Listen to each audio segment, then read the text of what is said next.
The iPhone 17 lineup is almost here, and all eyes are on September 9th. But let's be real, what everyone actually wants to know is not just what's new, but how much is this thing gonna cost me? Well, leaks are pointing to a price bump this year, and it's sparking a lot of conversation. Now, Apple has been surprisingly consistent over the years.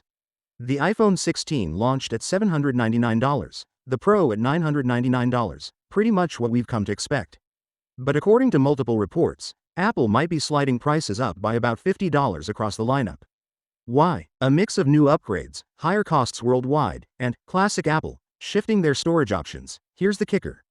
Rumors suggest the Pro models won't even have a 128GB option anymore. Instead, they'll start at 256GB. And we've seen this play before. Remember the iPhone 15 Pro Max? Apple removed the lower storage tier, and boom, the starting price jumped $100.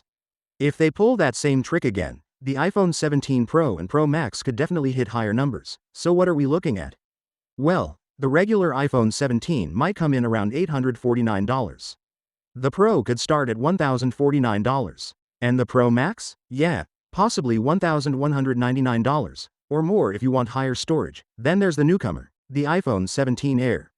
This replaces the Plus model, but the big story is that it's supposed to be Apple's thinnest iPhone ever. The 16 Plus was $899, so the Air could be $949.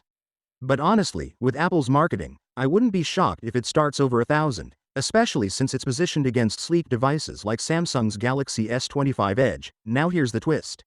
While Samsung and Google are keeping their prices steady this year, Apple seems ready to charge more. But to be fair, there are legit upgrades. The standard iPhone 17 is finally getting that smooth 120Hz display we've all been begging for. The Pro models are rumored to pack a 48-megapixel periscope zoom lens, with up to 10x zoom and possibly 8K video. And the Air? Ultra-thin, premium, and something completely new for the iPhone lineup. Finally, what are your thoughts about it? So without being said, let me know your thought in the comment below, and if you are new here, please subscribe. Peace out.